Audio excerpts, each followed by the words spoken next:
Ambassador Spock, Captain Solano, welcome to Hotari. We are honored you've come. My name is Tylos Altaris, Minister of Diplomatic Affairs.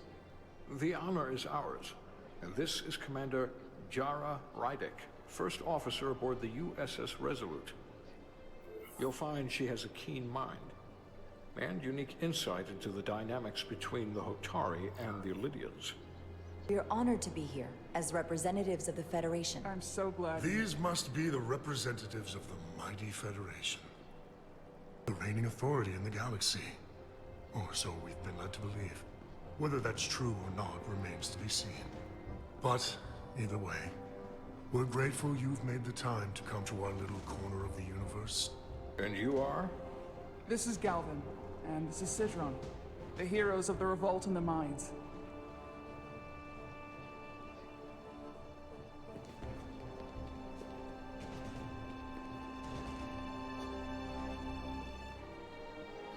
Let's hope this is the last time we ever have to come here. If you'll excuse me.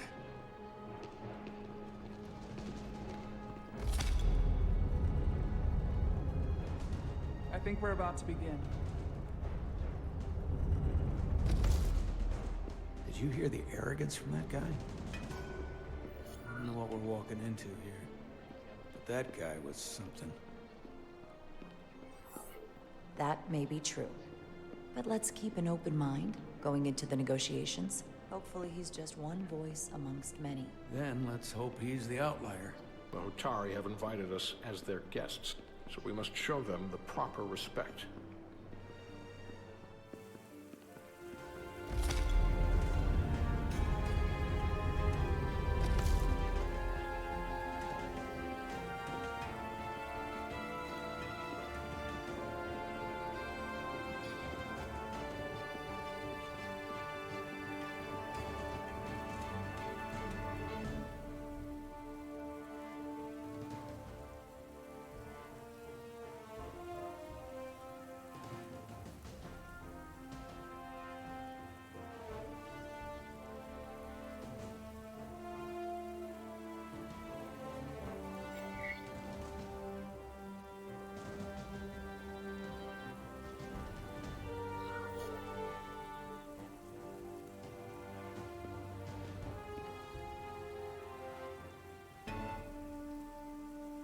Ambassador Spock, welcome to Hotari Prime. The honor is mine, Your Majesty. That the Federation would send one of their most respected representatives is not only an honor to the Hotari people and their queen, but recognition of our stature and importance. Let's get on with it, shall we? With all due respect to the Federation and their ambassador, they have no authority here. We are not members of their alliance. We are not subject to their rule, nor yours. We demand the immediate return of all mining operations to Illydian control, as it has been for centuries and will be for centuries more. That has always been our understanding. That understanding has changed. Then you invite war! And if you cannot remain silent, you will be silenced. But his point is well taken. What is the Federation's interest in this matter? Perhaps you would have us trade one oppressor for another? The Federation remains neutral. Our only interest is the peaceful resolution of this conflict. We are here at your request, Your Majesty. For now. I'm trying to keep an open mind here, but it's not easy. I thought they wanted us here. Was there something you wanted to say, Captain? Oh, no. My apologies. And what about the Kobliad? She's not part She of... can speak for herself, can't she? Then let her.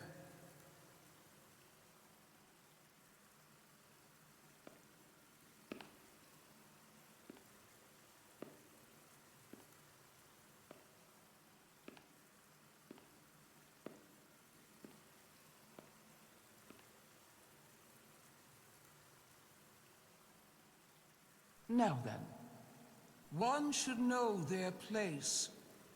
What you might be somewhere else is not what you are here.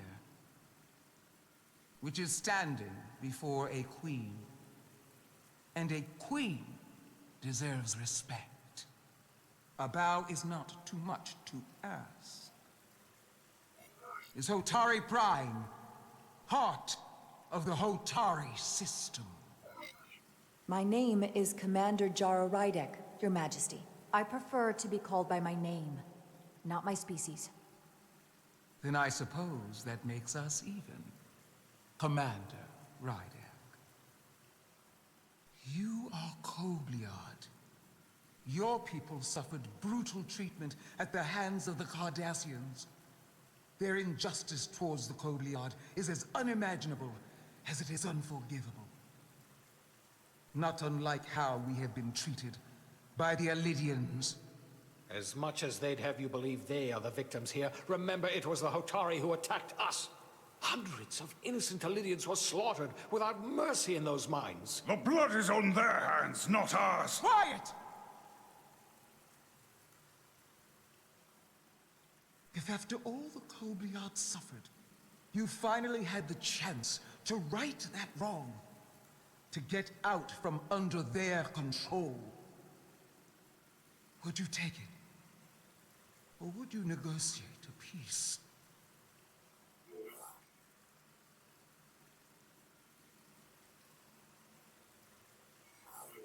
There is no remedy for what the Kobliad suffered. And I fear who we might have become in pursuit of it. There is no justice if the oppressed become the oppressor. So I would willingly accept a peaceful resolution if it were offered. That is the real opportunity.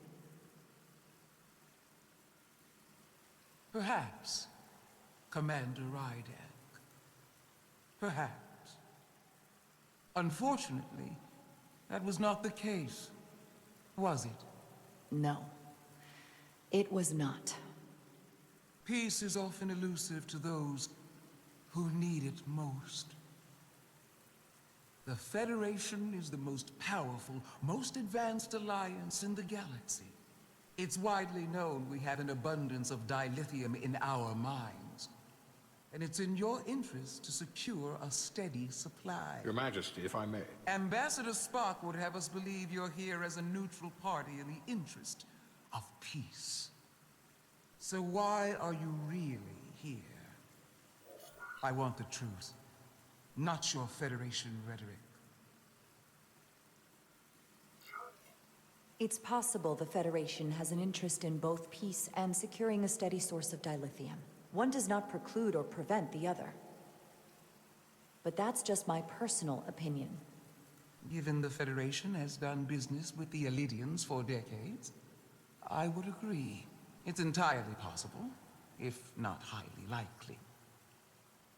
What they haven't said, but cannot deny, is a simple truth.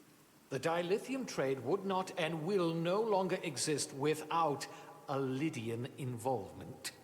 We created it for the benefit of everyone, especially the Hotari. We've given them warp technology. We've let them share in the profits. We've made their lives infinitely better than before dilithium was discovered. All of that goes away if the Federation turns a blind eye to their treachery. That is enough of your lies! The Hotari are quite capable of running the mines. We've done so for centuries. So tell me, who deserves control of the dilithium trade and the mines on Tau? Who should the Federation recognize? The Hotari or the Alidians? It can only be one or the other, not both.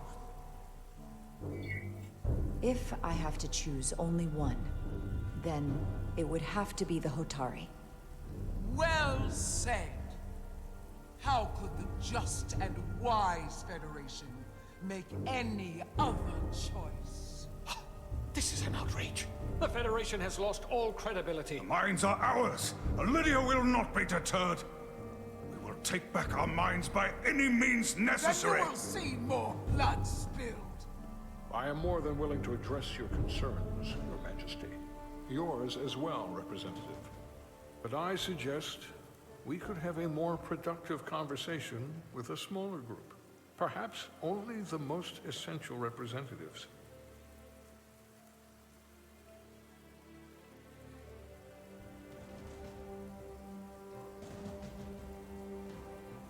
I suppose there is some sense to that.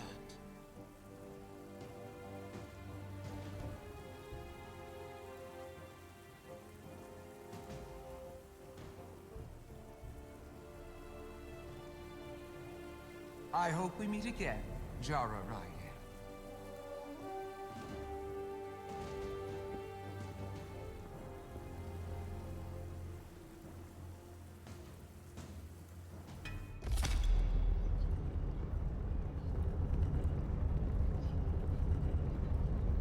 Spock and I will cover everything on the diplomatic front. You make nice with the locals and see if you can get some answers. We need to find out why the Hotari are so willing to risk war. What happened in those mines?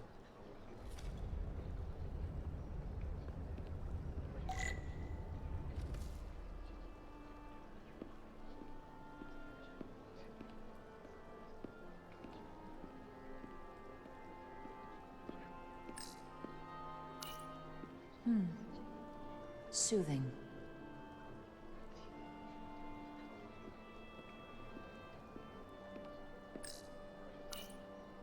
Commander, I'm glad you've chosen to side with the Hotari.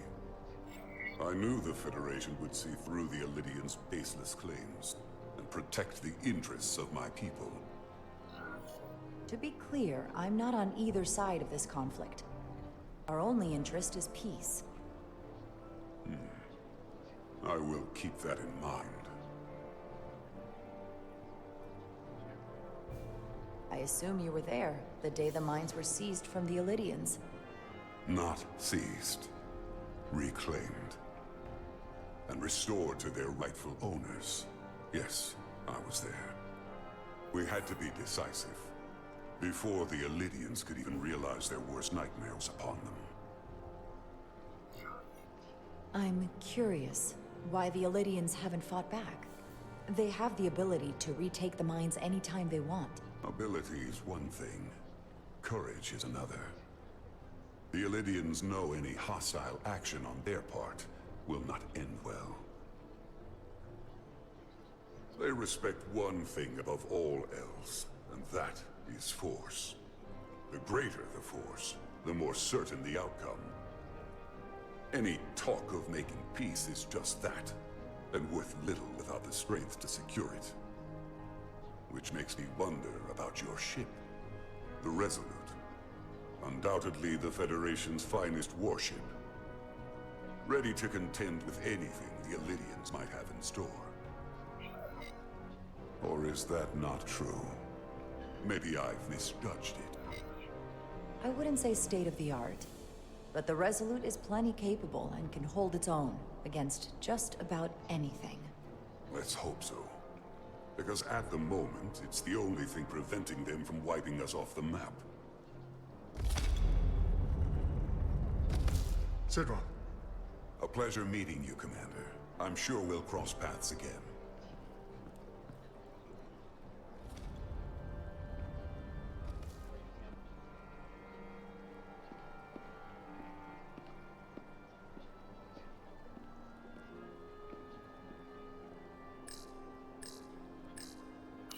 Such rough terrain. No wonder the Hotari are so tough.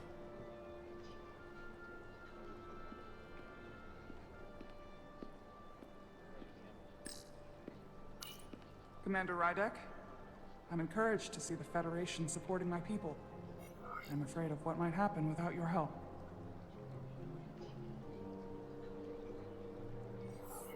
I'm glad to hear it. I just hope you're not the only one who feels that way. I apologize for that. These are unusual times, to say the least. Much is changing. I saw you speaking with Sidron, our national hero. I'm curious, what did he say? He seems to be of the opinion that negotiating for peace is a waste of time. Because force is the only blunt instrument he understands. He's a miner, not a diplomat. For the first time in our history, the Hotari have the upper hand. We see ourselves as strong instead of downtrodden. New voices have risen up. Old voices shouted down. Galvin and Sidron have become national heroes. Now, they have the Queen's ear. Better or worse, depending on your perspective. I assume they've taken your place. I was one of the Queen's most trusted advisors. And I hope to prove myself worthy of being so again. Which is why you're here. My fear has been that the Illidians will launch an attack and crush us. You've seen their starship, no doubt. They could have retaken the mines whenever they wanted to. But it never happened. And as strange as this may sound, I'd almost say they're afraid. I just don't know what they're afraid of. It's still the same bluster and bravado you would expect from them. But it has no teeth. Like they're afraid of what might happen. Do you think it has something to do with the Ion Storm? Right now, it's stronger than ever, isn't it? It's entirely possible.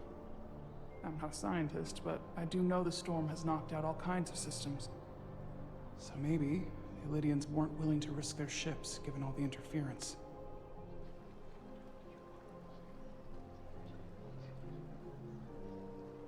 Since the day of the revolt, Galvin has seized control of the mines and restricted all access. No one's allowed without his personal authorization. And they've taken over a section of the palace with just as much secrecy and security. I'm told it could be something they brought back from the mines. I've made inquiries, but everyone pretends it doesn't exist. I strongly suspect they're hiding something. Are you sure of this? It's been the talk of the palace since the day of the revolt. How can we know?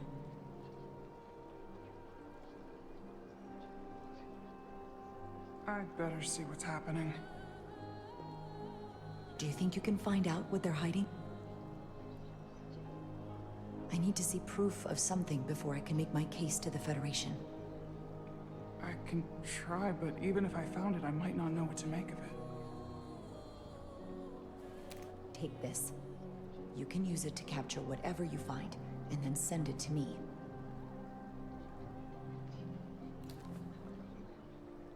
Thank you. I will let you know what I find. And I look forward to our meeting again.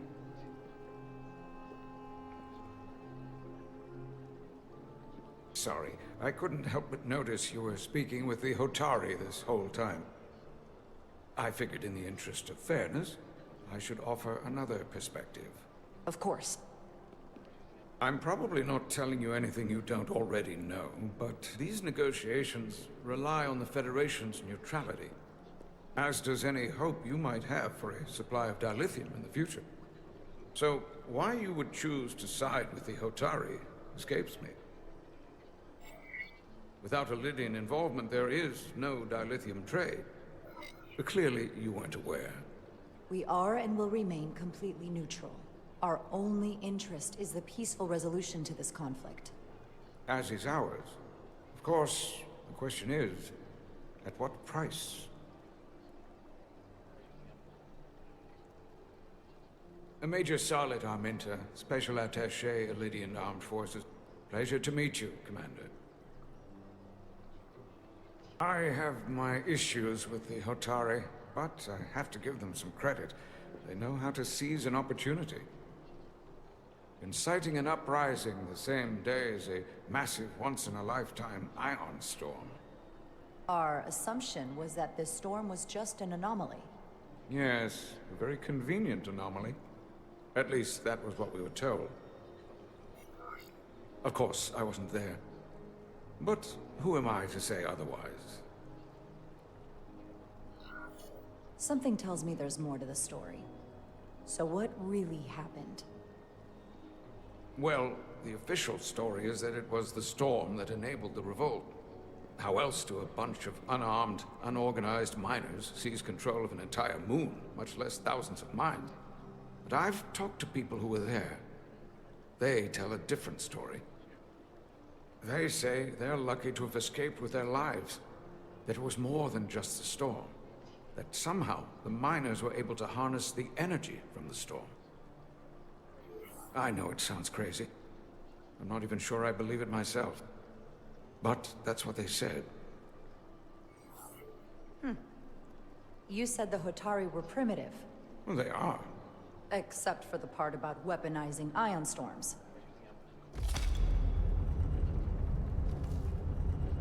If you'll excuse me, Commander Ryder.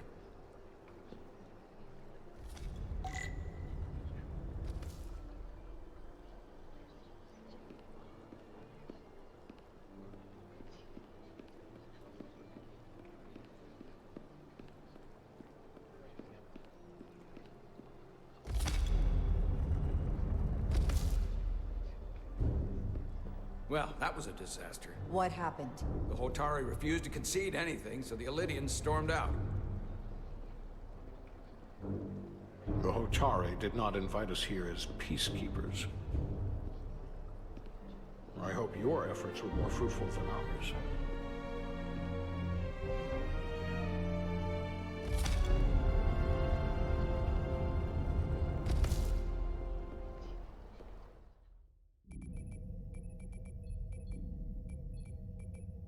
Gravitational harmonics failing to resolve.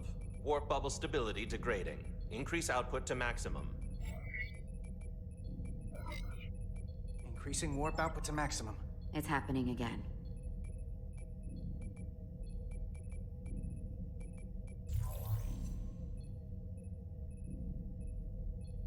It is evident that presently, the Resolute cannot achieve warp propulsion. Since our diagnostics rule out any problems with our warp systems or anything about the ship, the problem appears to be the fabric of space itself. Space itself?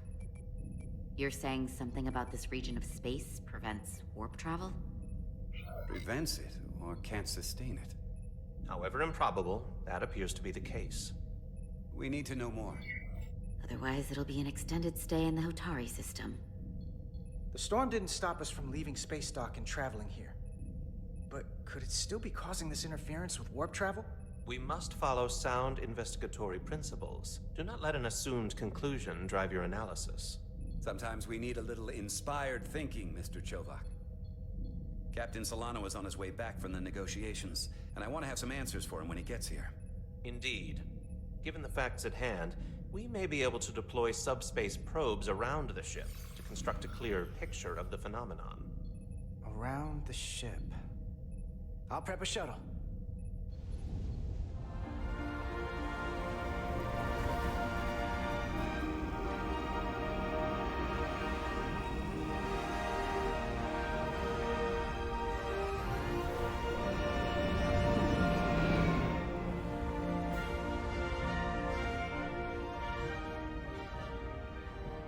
I'm setting up a waypoint at a distance roughly corresponding to the edge of our warp field.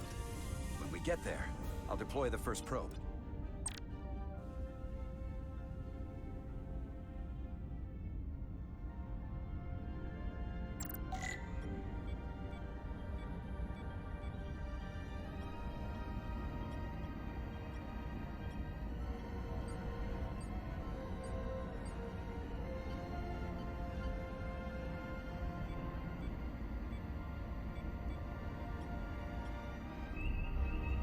Commander Westbrook, the Resolute systems are calibrated to receive the probe's readings. We are standing by to reproduce the warp field collapse after the first probe is deployed. Thank you, Mr. Chovak. We'll be in position shortly. And, Mr. Diaz, do take care in piloting the shuttlecraft. Now is not the time to indulge in the human penchant for joyriding. Chovak probably isn't such a fun guy to work for, huh?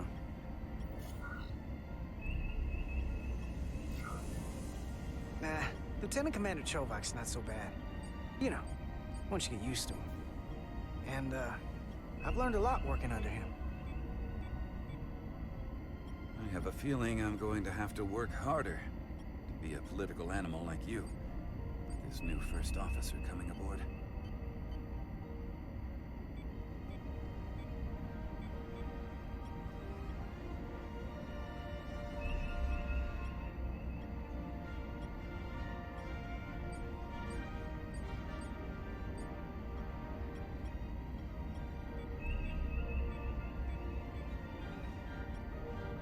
This is far enough.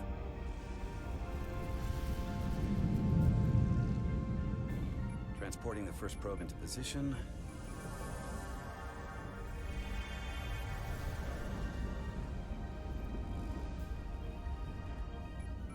Westbrook here. The first probe is deployed. Understood. We are reading it. We are about to replay the simulation.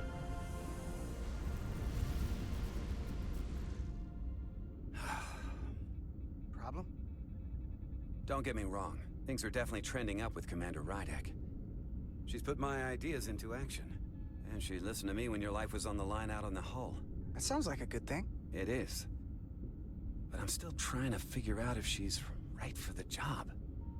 She didn't go through what the rest of us did.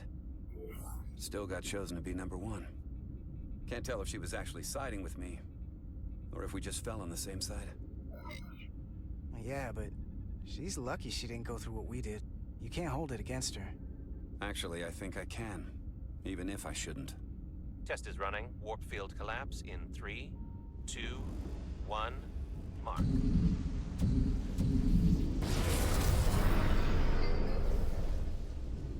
Whoa. All right, that is definitely a problem with the fabric of space. We need to get another probe out there.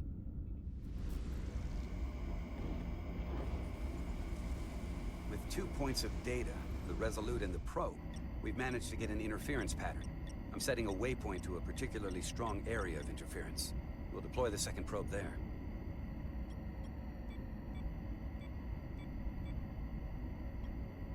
Listen, I'm gonna give you a piece of advice I wish someone had given me. Make sure you're never just one thing. And don't get so focused on what's in front of your face that you lose sight of the big picture. Before Rydek showed up, the captain pulled me into his ready room and told me he didn't think I had the people skills to be first officer. What a load of crap. I mean, if he'd said that about Chovak, sure. Is that why you're being so friendly to me? Politics? That would be clever, but I think you give me more credit than the captain does. You're all right, Diaz. And you've got potential. You're a capable engineer. You're good in the field. Keep up the good work, and who knows? Solid jack of all departments like you could be Commander-in-Chief of Starfleet one day.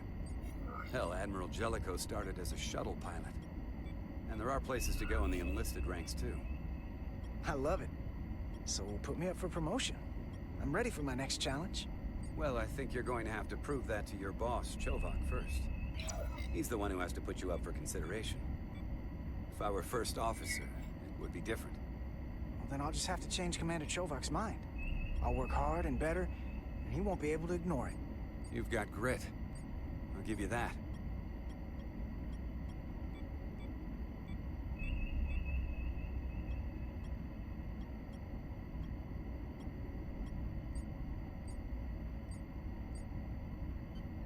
Here. This is close enough. Stop the engines. Deploying the probe. Westbrook to Commander Chovak. We're ready for another sampling of data. Very good. Running the simulation again. Warp field collapse in 3, 2, 1, mark. There it is again. I saw it. It seems to be directional. Well, what about the scans? Anything?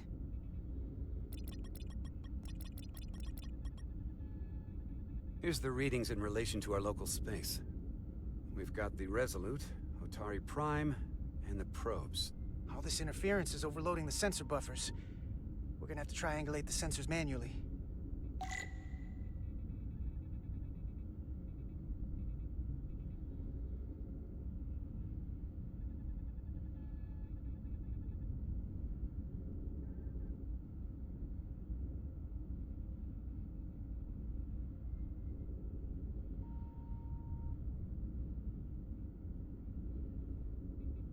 we got something.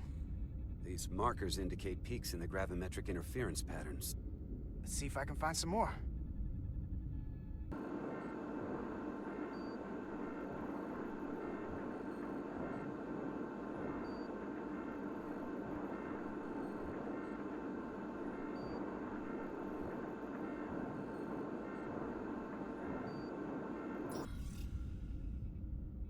Hold up. This is coming from the moon. A beam that blocks warp travel. Aimed right at us. Someone is doing this intentionally. I don't know how they're doing it. This is like nothing I've ever seen. Why would they be doing this? We came here to help these people. And now we're getting hit by some warp-killing weapon? Now, look here. It's current readings of the ion storm. These concentrations... they line up with the interference pattern. The storm, and this beam, they're coming from the same place. Carter, whatever petty local conflict brought us here, it's just a small part of something much bigger.